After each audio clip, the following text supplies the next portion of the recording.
Then बताना कौन सी slide पे जाना है, ठीक है ना।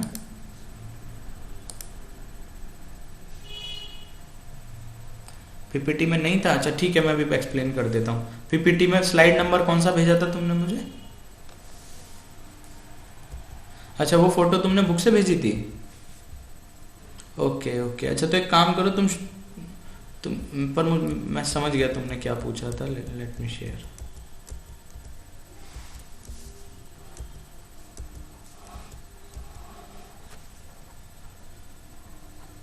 कॉलेज जाके बुक्स ला सकते, आई थिंक ला सकते हो मेरे हिसाब से। लाइब्रेरी ओपन है जितना मुझे पता है, बाकी मैं एक बार पूछ के कंफर्म कर दूंगा तुम्हें ना, है ना। बुक्स क्या कह रहे हो, कॉलेज प्रोवाइड कराएगा क्या? हाँ मतलब कॉलेज की लाइब्रेरी में बुक्स होती हैं, कॉलेज लाइब्रेरी में बुक्स होती हैं, तुम्हें कोई बुक चाहिए हो तो मिल जाएगी।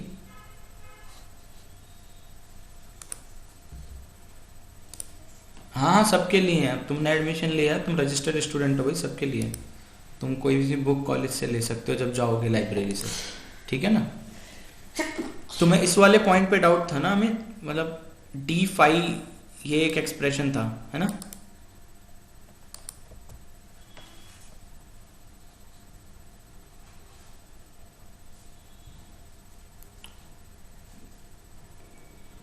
अच्छा रुको, एक मिनट रुको, मैं बुक ही शेयर कर देता हूँ। तुम मेरे को बुक का बता दो, पेज नंबर कौन सा पूछना है, मैं बुक ही शेयर कर देता हूँ। स्पीगल थी ना, स्पीगल से ही पढ़ रहे थे ना या कोई और बुक यूज कर रहे थे? हाँ मैंने तो स्पीगल ही भेजी है। Okay just minute.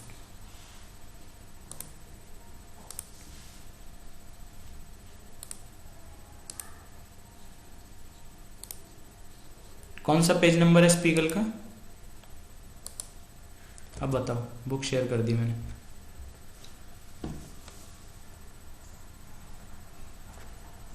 नहीं पेज नंबर बता दो ना एक बार मैडम, मैं एक सेकंड में। 91 पे था, ओके कोई नहीं कोई नहीं।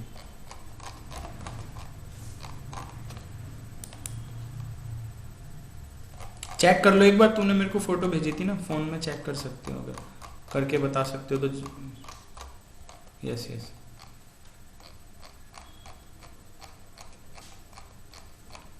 क्योंकि बहुत बड़ी बुक है, ऐसे तो ढूंढते रहेंगे हम लोग।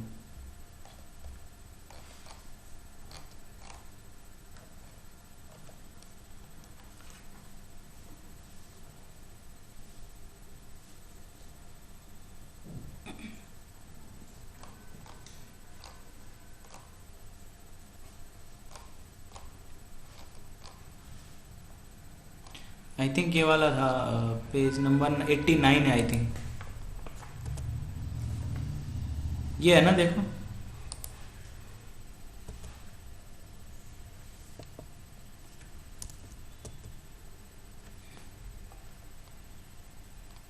यही था ना, D five, okay. This is a property. अगर हम लोगों को, if you want to write the normal derivative in terms of partial derivative, we can write in this way. If अगर तीन वेरिएबल का फंक्शन है वो एक्स वाई जेड, तो तीनों को अलग अलग पार्शियल डेरिवेटिव करके ऐड करना पड़ता है। जैसे यहाँ पे जो फाई है, this is it is a, यहाँ लिखा है देखो x y z, it is a function of x y z. तो अगर हमको डेरिवेटिव ऑफ फाई लिखना है in terms of partial derivative of phi, तो तुमको तीनों पार्शियल डेरिवेटिव अलग अलग लिखने पड़ेंगे एक्स वाई जेड के टर्म में, एंड उसके साथ नॉर्मल डेरिवेटिव, जैसे del phi by del x d x plus del phi by del y d y plus del phi by del z d z. तो और इसको डी फाई हम कहते हैं, ये प्रॉपर्टी है एक तरीके से, मान लो, ये तुम्हें एकदम दिमाग में रखनी है।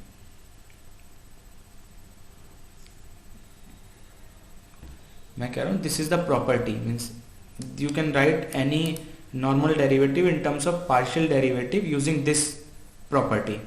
अगर यहाँ पे एक और वेरिएबल होता, मान लो एक्स वाई जेड के साथ u होता, तो यहाँ पे एक और टर्म आ जाएगी del phi by del u into d u. तो 4 टर्म्स हो जाएंगी। अगर ये 5 टर्म का फंक्शन होगा तो यहाँ 5 हो जाएंगी। बट लिखना ऐसे ही है, मतलब normal derivative can be return in terms of partial derivative using this property. ठीक है। हाँ, अब ये डी फाई आ गया। नाउ ये this is a differentiation sign and this is a integration sign, और डिफरेंशिएशन इंटीग्रेशन साइन आपस में कैंसिल हो जाते हैं। जैसे तुम साइन थीटा का डिफरेंशिएशन करोगे तो कॉस थीटा आता है, अगर तुम कॉस थीटा का इंटीग्रेशन करोगे तो वो वापस साइन थीटा हो जाता है। तो these two can interchange each other. तो डिफरेंशिएशन और इंटीग्रेशन साइन एक दूसरे के वाइस वर्सा होते हैं। तो यहाँ पे देखो एक डिफरेंशिएशन साइन है, अगर मैं इसको इंटीग्रेट करूंगा तो डिफरेंशिएशन साइन हट जाएगा, तो ये सिर्फ फाई रह जाएगा, और फिर एक अपर लिमिट पुट करेंगे, एक लोअर लिमिट पुट करेंगे, तो phi of P2 minus phi of P1। So and P1 is a function of x1, y1, z1. It's already given in question. So we can write phi x2, y2, z2 minus phi x1, y1, z1. इस तरीके से हम इसको लिख सकते हैं। अभी समझ आया?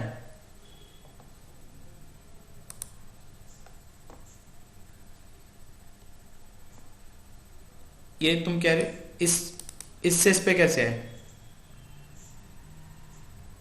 यही कह रहे हो ना तुम, ये वाला जो स्टेप है जिसपे मैंने अभी रेड किया हुआ है, इससे इस पे कैसे है ना? ये प्रॉपर्टी होती है, वही तो मैं तुम्हें बता रहा हूँ। आई थिंक मैंने नोट्स में भी ये बताई है और बुक में भी। जस्ट अ मिनट, एक बार नोट्स चेक करने दो मेरे को। हाँ देखो ये रही, रुको मैं नोट शेयर करके दिखाता हूँ। नोट्स खुले हुए तुम्हारे? अगर नोट्स हैं तो नोट्स का पेज नंबर 26 खोलो, पीपीटी का, the vectors PPT page number 26 खोलो।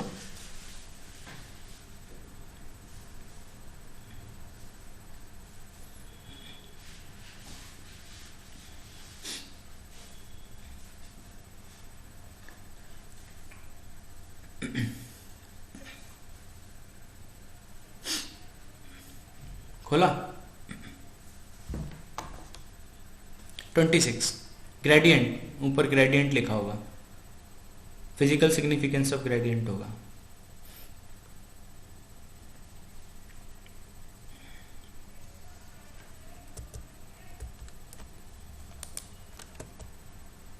हाँ 26 ही है ना? अब देखो इसमें मैंने फर्स्ट स्टेप लिखा है ग्रेडियंट ऑफ फाई, है ना? Gradient of phi is del phi by del x i cap plus del phi by del y j cap plus del, है ना? ओके, अब मैंने देखो क्लियरली बताया phi x y z is a function of 3 independent variables. ये 3 independent variables हैं x y z, जिनका function है फाई। तो अगर उसका टोटल डिफरेंशियल डी फाई हमको लिखना है, if we want to write d phi, then we can write it in this way. ये देखो ये expression number 8, d phi is equal to del phi by del x d x plus del phi by del, समझ गए? हाँ, अब बस इसी expression का वहां पे डायरेक्ट यूज किया है बुक में, ठीक है ना? अब क्लियर हो गया? चलो गुड। और बताओ अदर स्टूडेंट्स।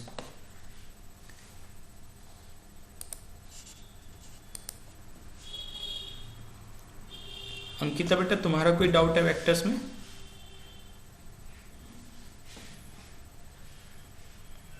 तुम्हारा एक क्वेश्चन गलत हुआ, कौन सा क्वेश्चन गलत हुआ था तुम्हारा?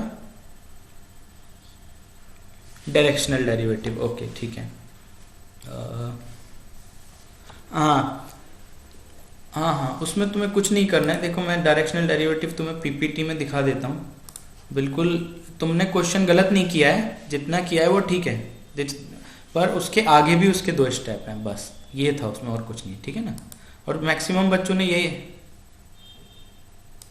हाँ मैं एक सेकंड बस तुम्हें दिखा देता हूँ, पीपीटी शेयर करता हूँ। एक डायरेक्शनल डेरिवेटिव का क्वेश्चन देख लेते हैं। डायरेक्शनल डेरिवेटिव बहुत ज़रूरी है, तो इसको एकदम अच्छे से ना मैं सीख लो। तब भी मैंने तुम्हें बोला था उस टाइम भी कि डायरेक्शनल डेरिवेटिव तो आएगा ही आएगा, फिर भी मैक्सिमम बच्चों का वो गलती हुआ। एक सेकंड पीपीटी शेयर कर रहा हूँ वापस।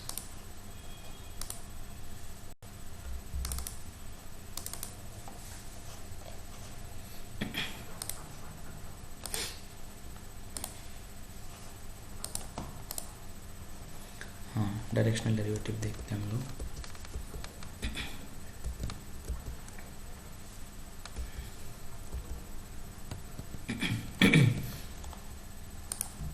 देखो तुमने क्या गड़बड़ करी थी, डेल फाई तो निकाला था, मान लो ये क्वेश्चन ही ले लो, डेल फाई तो निकाल दिया था, है ना। पर देखो इसके आगे भी क्वेश्चन है, इसमें डॉट प्रोडक्ट करना होता है यूनिट वेक्टर से। सो उस क्वेश्चन में क्या था, find the directional derivative of 1/r, r square था, आर स्क्वायर था ना,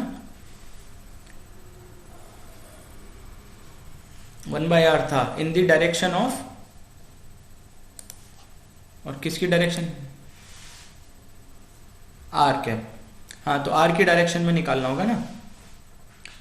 हाँ तो बस पहले तुम्हें डेल ऑफ आर करना है, डेल ऑफ आर तुम निकालोगे तो आई थिंक 1/r स्क्वायर आता है और ऊपर आर कैप भी आता है शायद। उसके बाद तुम अगेन टेक आर वेक्टर, उसका यूनिट वेक्टर लो, वो उसके बाद उन दोनों को डॉट प्रोडक्ट कर दो। तो आई थिंक तुम जो तुम्हारा ग्रेडियंट आया था वो r cap by r cube आया होगा। तो जब उसका आर कैप के साथ डॉट प्रोडक्ट करोगे तो एक आर ऊपर नीचे कैंसिल हो जाता है, तो आंसर आर 1/r क्यूब की जगह -1/r स्क्वायर हो जाता है। इतना अंतर था बस उसमें। हाँ ओनली 2 स्टेप, 3-4 स्टेप हैं इसके बाद जो you that's why I cut your 2 marks ना। ओके हाँ, और कोई डाउट है पूरे वेक्टर में? तो वेक्टर सब आई थिंक सबका, अगर तुम्हें रिवीजन क्लास ही, अगर तुम्हें मोशन में कोई डाउट है तो मोशन पूछ लो, मतलब मोशन में बता दूंगा।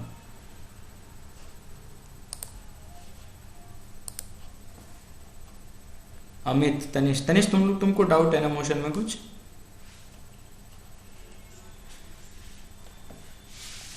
हिंदी में एक्सप्लेन कर दो मोशन वाला।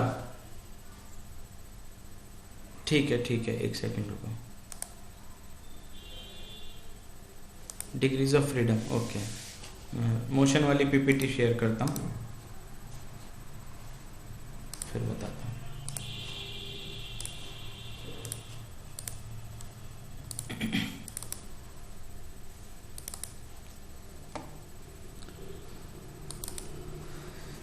अच्छा कोई नहीं मैं बता देता हूँ, क्लियर कर देता हूँ।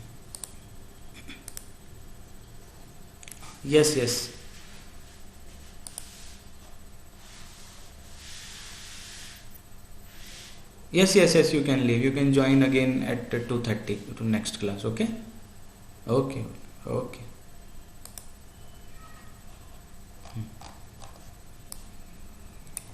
Yeah Tanish, now tell which topic?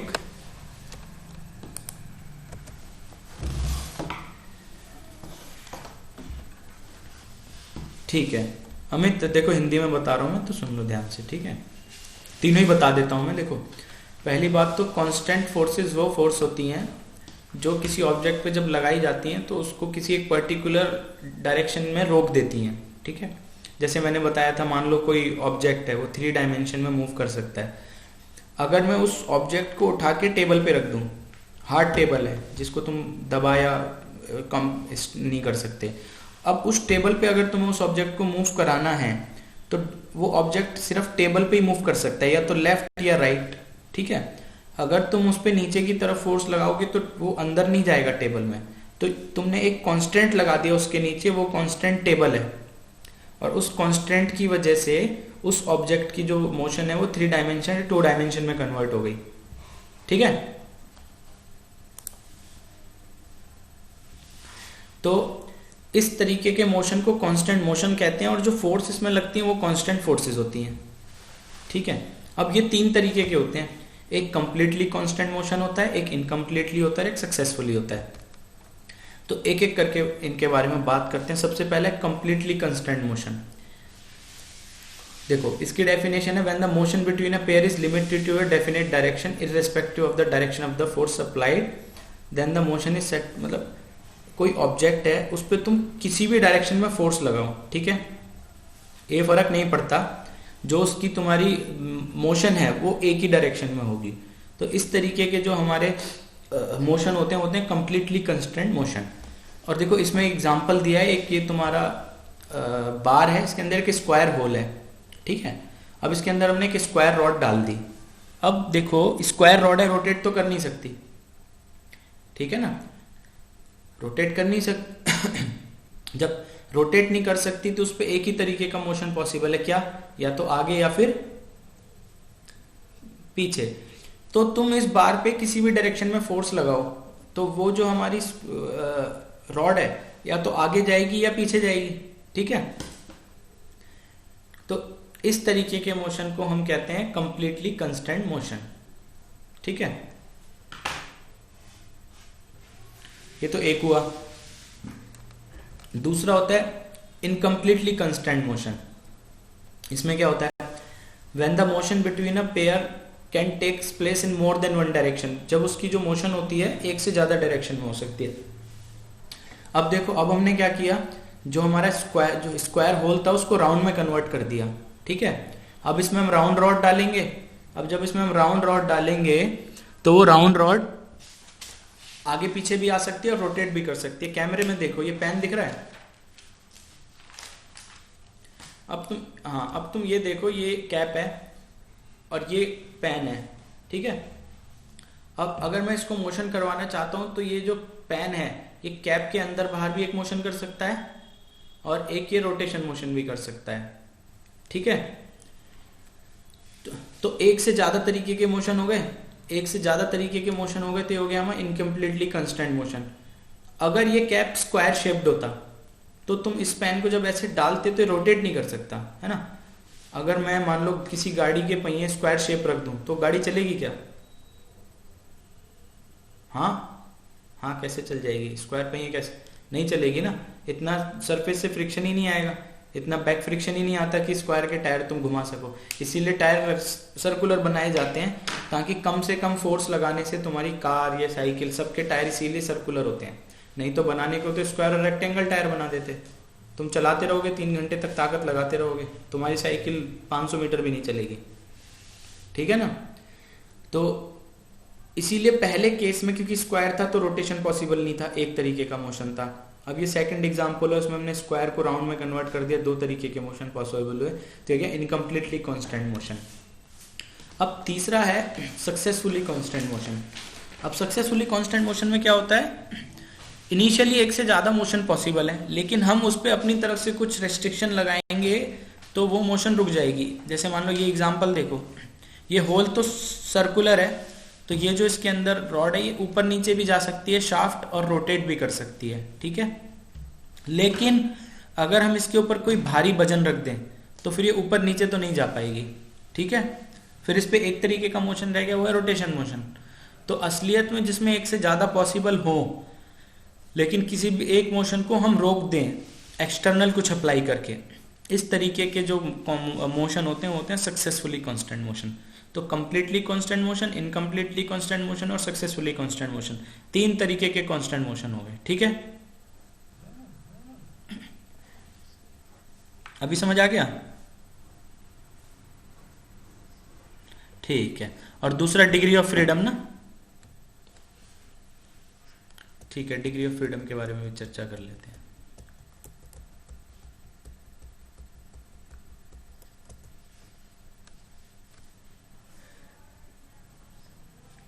हाँ, इनकम्प्लीटली और सक्सेसफुली ऑलमोस्ट सेम है, बस हम इनकम्प्लीटली को सक्सेसफुली में कन्वर्ट करते हैं हम खुद से कुछ एफर्ट्स डाल के।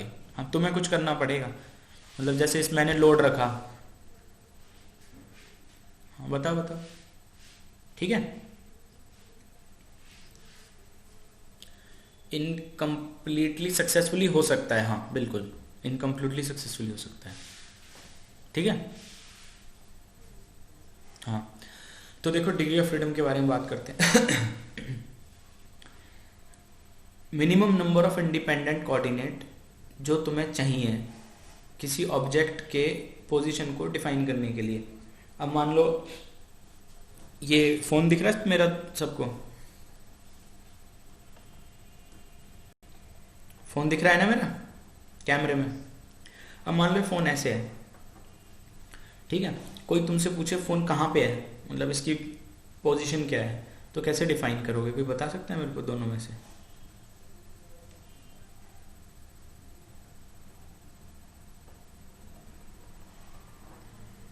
मतलब अच्छा चलो ऐसे छोड़ दो, ऐसे फ़ोन से नहीं समझ आया तुम लोग को। 3 डायमेंशन में हम हैं, ठीक है, ये x, ये y, ये z। अब मैं यहाँ पे एक पार्टिकल लेके आया, यहाँ पे हो, मैंने तुमसे पूछा उस पार्टिकल की पोजीशन कैसे डिफाइन करोगे, कैसे करोगे?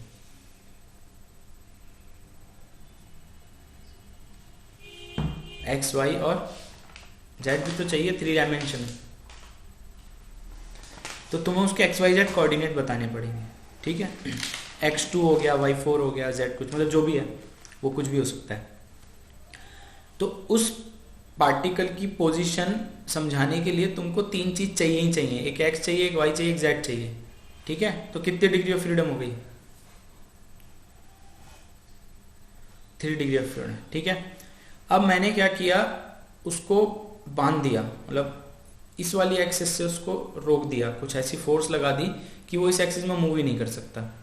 तो ये एक्सिस फिक्स हो गई। अगर वो मान लो z इक्वल टू 6 पे था तो वो z इक्वल टू 6 पे ही रहेगा, क्योंकि ये वाली मोशन मैंने उसकी रोक दी। तो अब तुम्हें उसकी मोशन डिफाइन करने के लिए कितने कोऑर्डिनेट चाहिए?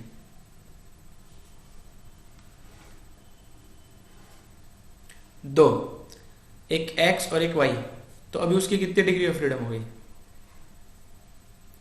2 डिग्री ऑफ फ्रीडम। अब मान लो मैंने z तो रोका था, अब मैंने y एक्सिस में भी फोर्स लगा दी, उसका y मोशन भी रोक दिया, ठीक है। तो y और x मोशन रुक गए, तो जो भी y और z मोशन रुक गए, तो जो भी कोऑर्डिनेट उसका z था वो फिक्स हो गया, मान लो 6 था, y कोऑर्डिनेट मान लो उसका 4 था, तो रुक गया। अब ये चेंज नहीं हो सकते, ये रुक चुके हैं। अभी वो सिर्फ x एक्सिस में मूव कर सकता है। तो तुम्हें अगर उसको डिफाइन करना है तो कितने कोऑर्डिनेट चाहिए? 1 चाहिए x। तो अब कितनी डिग्री ऑफ फ्रीडम हो गई? एग्जैक्टली तो डिग्री ऑफ फ्रीडम सिर्फ ये बताता है हमको कि वो जो भी फ्री पार्टिकल है वो मैक्सिमम कितने डायरेक्शन में मूव कर सकता है, या कितने तुम्हें कोऑर्डिनेट चाहिए उसके पोजीशन को डिफाइन करने के लिए, उसी को डिग्री ऑफ फ्रीडम कहते हैं, ठीक है। तो वही देखो इसकी डेफिनेशन है, अब डेफिनेशन पढ़ोगे तो समझ आ जाएगा। These are the minimum number of independent variable or coordinate required to specify the position of a dynamic system without violating any constant applied। देखो without violating का मतलब क्या है? अगर मैंने उस पर z एक्सिस में रोक दिया था मोशन, तो तुम जबरदस्ती z एक्सिस का मोशन चालू नहीं कर सकते। वो लिखा है ना विदाउट वायलेटिंग एनी कॉन्स्टेंट। अगर मैंने तुम्हें बोला है कि वो z एक्सिस में मूव नहीं कर सकता, तो तुम अपनी मर्जी से उसको मूव करा के ये नहीं बोल सकते कि सर ये तो z में भी मूव करेगा, इसलिए इसकी डिग्री ऑफ फ्रीडम एक बढ़ गई, ठीक है। तो ये होता है। अब मान लो n फ्री पार्टिकल्स हैं, तो और हर पार्टिकल की 3 डिग्री ऑफ फ्रीडम होगी, x y z। पहले पार्टिकल की होगी x1 y1 z1, दूसरे की होगी x2 y2 z2, तीसरे की x3 y3 z3। तो अगर n नंबर ऑफ पार्टिकल हैं तो कितनी डिग्री ऑफ फ्रीडम हो गई? 3n। एक पार्टिकल की 3 हुई ना,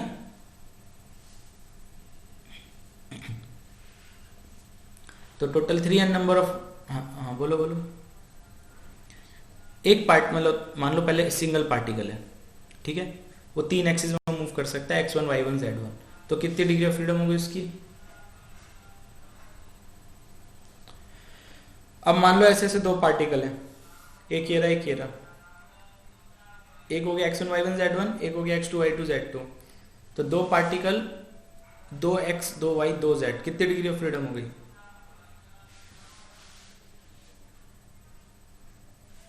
कि 2 इंटू 3 6 हो गई। अब मान लो मैं एक और पार्टिकल ले आया, अब कितनी हो जाएगी? 3 इंटू 3। चौथा लाऊंगा 4 इंटू 3, पांचवा लाऊंगा 5 इंटू 3। इसी तरह अगर n फ्री पार्टिकल्स हैं तो कितना हो गया? n इंटू 3, 3n हो गया ना। तो बस ये हो गया 3n डिग्रीज ऑफ फ्रीडम, ठीक है ना। तो इस तरीके से 3n number of degrees of freedom I थी। अब वही जैसे मैं तुम्हें अभी एग्जांपल दिया था y और z वाला, अगर n फ्री पार्टिकल्स हैं जिनकी 3n डिग्री ऑफ फ्रीडम है और उन पे m कांस्टेंट हमने लगा दिया, जैसे पहले मैंने z पे कांस्टेंट लगाया था तो 1 डिग्री ऑफ फ्रीडम कम हुई, y पे लगाया 2 कम हुई, तो जितने भी कांस्टेंट होंगे वो कम हो जाएंगे। तो अगर 3n डिग्रीज ऑफ फ्रीडम है और m कांस्टेंट है तो ये हो गया 3n माइनस m, ठीक है, बिल्कुल। तो देखो particle in space has 3 degree of freedom, particle in a plane has 2 degree of freedom. इसी तरह अगर कोई पार्टिकल स्पेयर पे मूव कर रहा है, ये कोई स्पेयर है, इस पे अगर कोई पार्टिकल मूव कर रहा है तो देखो थ्री डायमेंशनल मोशन पॉसिबल है, एक्स वाई और जेड, ठीक है। लेकिन एक कांस्टेंट है इसमें कि जो हमारा पार्टिकल है स्फीयर के सरफेस से अलग नहीं हो सकता। अलग नहीं हो सकता मतलब वो रेडियस के अंदर ही रहेगा, जिसको कांस्टेंट ऑफ रेडियस कहेंगे। तो एक कांस्टेंट है तो 1 डिग्री ऑफ फ्रीडम कम हो गई। तो देखो 3 इंटू 1 माइनस 1 कितने हो गए? 2 डिग्री ऑफ फ्रीडम, ठीक है। अब देखो ये जो फिगर्स मैंने सब लिए सब गूगल पे अवेलेबल है, इसमें मैंने कुछ नहीं बनाया है, ठीक है ना। तो अगर मैं जैसे किसी फिगर में थोड़ी सी भी कंफ्यूजन होती है तो तुम गूगल पे डालोगे ना डिग्री ऑफ फ्रीडम करके, तो इस तरीके की बहुत सारी अलग अलग इमेजेस मिल जाएंगी।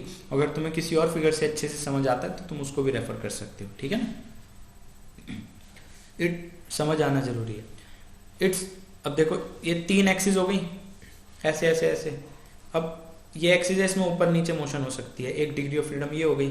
अब ये एक्सिस है, इसमें आगे पीछे मोशन हो सकती है, 2 डिग्री ऑफ फ्रीडम। ये है इसमें आगे पीछे 3 डिग्री ऑफ फ्रीडम। अब इन 3 डिग्री ऑफ फ्रीडम के साथ 3 रोटेशन मोशन भी पॉसिबल है, एक ऐसे और एक ऐसे। तो 3 रोटेशन हो गई और 3 ट्रांसलेशनल हो गई, तो कितनी डिग्री ऑफ फ्रीडम हो गई? 6 हो गई। वाइब्रेशन की बात अभी हमने नहीं कही है, वाइब्रेशन भी होता है, ठीक है। ये देखो 3 ट्रांसलेशनल 3 रोटेशनल, दोनों को जब जोड़ दोगे तो तुम्हारा बन गया 6 डिग्रीज ऑफ फ्रीडम, ठीक है। बीच में प्लस का साइन है ना, ठीक है। Moving forward backward, moving up and down, moving left and right. ये देखो रोल, पिच, यॉ, 3 तरीके के रोटेशन है। टिल्टेड साइड टू साइड, दूसरा हो गया पिच जिसको टिल्टिंग फॉरवर्ड एंड बैकवर्ड, और तीसरा हो गया yaw, turning left to right, ठीक है। और देखो एरो से बना रखा है ऑरेंज, ब्लू और रेड, 3 तरीके के एरो 3 तरीके के रोटेशन शो कर रहे हैं, ये वाला और ये वाला। और जब इन दोनों को जोड़ दोगे तो 3 + 3 6 डिग्री ऑफ फ्रीडम आ गई, ठीक है।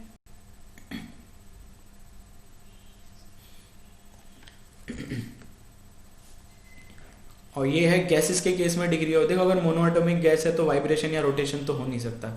मोनोएटॉमिक है, नियॉन हो गई, ऑर्गन हो गई, सिंगल हाइड्रोजन का मॉलिक्यूल हो गया, तो वो बस स्पेस में ट्रांसलेट कर सकता है ऐसे ऐसे और ऐसे, तो 3 डिग्री ऑफ फ्रीडम हो गई।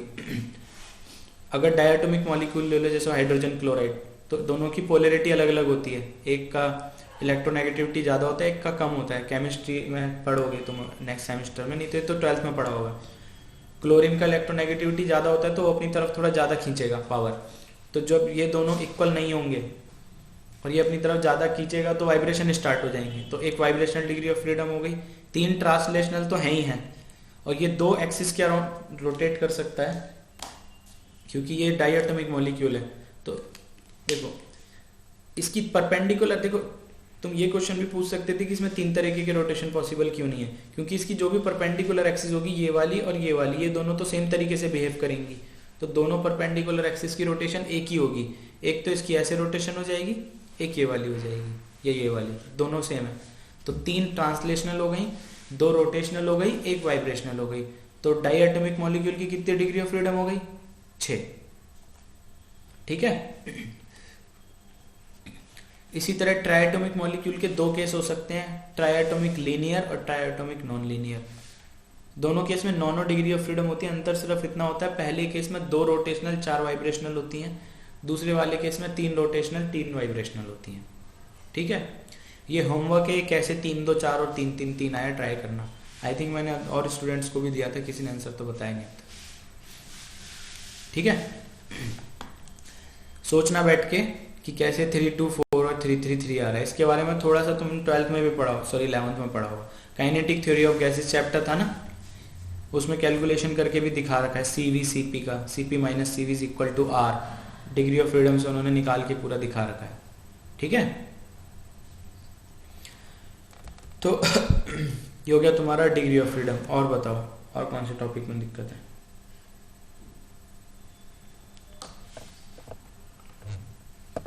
ठीक है अमित, अब तुम बताओ। अब तो हिंदी में बता दिया मैंने, समझ आ गया सारा? और बताओ, और किसी टॉपिक में दिक्कत है तो क्लियर कर लो, क्योंकि ये छोटा ही है मोशन, ज़्यादा बड़ा टॉपिक है नहीं।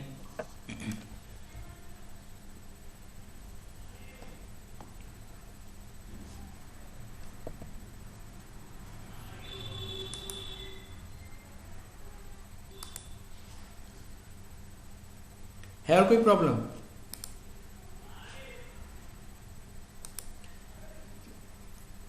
ठीक है, तो ठीक है, फिर रिवीजन क्लास को यहाँ रोक देते हैं। तुम्हारी इस क्लास की अटेंडेंस अगली क्लास का जब टेस्ट दोगे ना, तो दोनों क्लास की अटेंडेंस साथ ही में लगा दूंगा, है ना। चलो नेक्स्ट क्लास में मिलते हैं 2:30 बजे।